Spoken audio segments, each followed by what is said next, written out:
유아 초등수학의 독립. 그러니까 이제 해방. 뭐랄까, 이제 계속 독립이, 그러니까 해방이 안 됐다는 느낌? 근데 그게 굉장히, 뭐랄까, 연산을 빠르게 하는 데는 도움이 됐어요. 그리고 전 국민이 구구단 못하는 사람이 없게끔 만드는 거에는 일조를 했다고 봐요. 그래서 괜찮은 것 같아요. 그냥, 모든 사람이 구구단은 100% 그냥 하면 답 나오잖아요.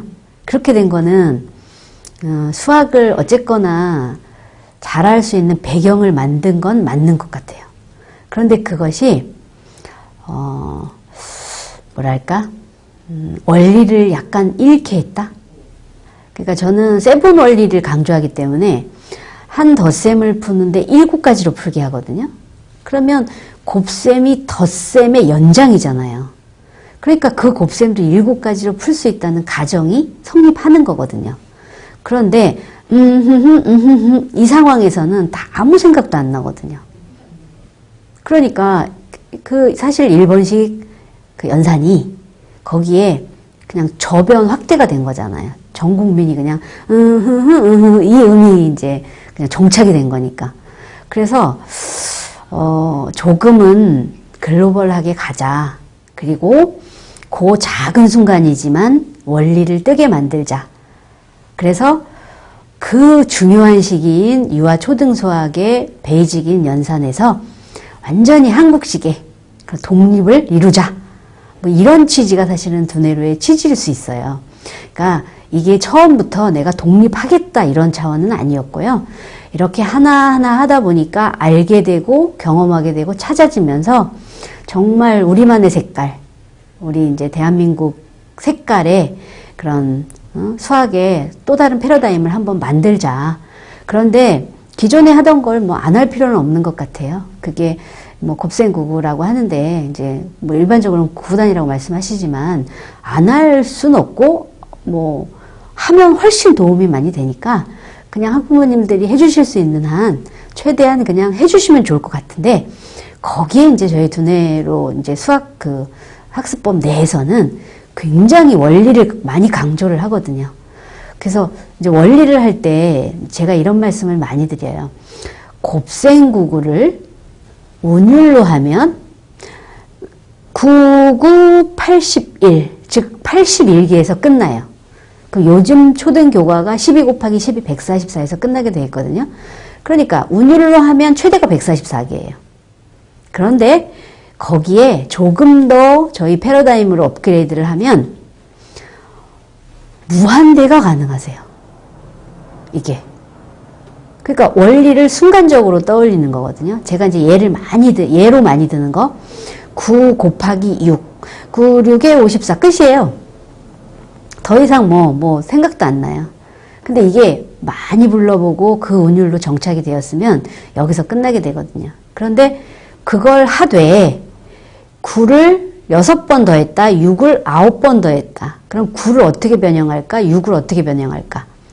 이런 생각이 순간적으로 든다고 하면 경험치인 거예요. 그럼 9를 10 빼기 1로 본 아이들, 6을 뭐 예를 들어 3 곱하기 2로 본 아이들, 2 곱하기 3으로 본 아이들, 6을 5 더하기 1로 본 아이들, 이런 경험들을 다 한 아이들은 방법이 그만큼 많아진다는 거고 순간적으로 원리가 엄청나게 많이 뜬다는 거거든요. 그러면 순간적으로 9, 6에 54, 54 빨리 나와야 되면 그걸 해야 되긴 해야 되겠죠. 그런데 그 곱셈이라는 것이 거기만 쓰이는 게 아니거든요. 그럼 굉장히 수의 성질을 낱낱이 이렇게 분해해서 다시 결합해서 뭔가를 찾아내는 그런 만약에 시기 또는 문제를 풀어야 된다고 하면 뭔가 방법을 떠올려야 되거든요. 그럼 그 상황에서 꽉 막히는 애가 되잖아요. 그러지 않기 위해서 제가 한 두뇌로 수학에서는 그걸 이제 강조를 하는 거예요. 굉장히 다양한 방법으로 해서 그 순간적으로 원리를 최대한 떠올리자. 그 원리를 띄울 때 그만큼 경험한 만큼 나오게 되는 거죠. 그래서 제가 이제 9라는 수를 제대로 배우면 19라는 수를 알게 돼요. 29를 알게 되고 99를 알게 되고 999를 알게 돼요. 9999를 알게 돼요. 그게 어떤 의미냐면 하나를 들으면 열을 알게 가르친다는 말이에요. 그래서 이제 사실은 영재에 대한 극찬이잖아요. 문일지십. 하나를 들으면 아니 둘 알기도 어려운데 그죠? 그게 이제 아시다시피 공자님 말씀이었잖아요. 근데 하나를 들으면 열을 알게 가르친다는 게 쉬운 게 아닌데 그것을 연산해서 다 만든 거예요. 체계화한 거예요. 그랬더니 하나를 들었는데 이제는 10개가 아니에요. 100을 알게 되는 거예요. 그래서 if you memorize one thing, you will know 100 things. 이게 이제 미국 사람들이 잘 쓰는 말이에요. 그게 어떤 뜻이냐면 하나를 들으면 100을 안다. 문일지 100. 근데 이 100이 100개가 아니에요. 모두, 전체 이런 말이거든요. 그러니까 다 안다. 그러니까 하나를 들으면 첫 번째는 열을 알게 하고 두 번째는 100을 알게 하고 즉 다 알게 하고 그랬더니 결론적으로 어떤 거냐면 선생님인 스승인 저보다 실력이 나아지는 거예요. 그래서 어느 순간 어떠한 멘트를 딱 저한테 주는데 어떠한 뭐라고 한마디를 툭 던지는데요. 네가 낫다.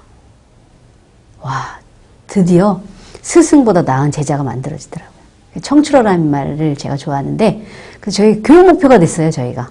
그러니까 처음부터 이걸 교육 목표로 탁탁탁 정하고 만든 게 아니에요. 하다 보니 이렇게 저를 감동시키는 이런 제자들 때문에 그게 그냥 전체적인 거시적 교육 목표가 된 거예요. 하나를 들으면 열을 알게 가르치자. 하나를 들으면 다 아는 100을 아는 아이로 가르치자. 그냥 스승보다 나은 제자 청출어람을 실현하자. 이렇게 돼서 이제 저희 두뇌를 거시적 교육 목표가 되더라고요. 저 나름대로 또 교육 목표가 되고. 예. 그래서 어쨌거나 이제 이 자체가 이런 학습이 사실은 없잖아요. 이게 독립을 하지 않으면 어려운 거거든요. 근데 이미 독립이 돼서 우리만의 새로운 패러다임으로 끌어가다 보니까 이 세 가지 교육 목표가 실현이 되는 거죠.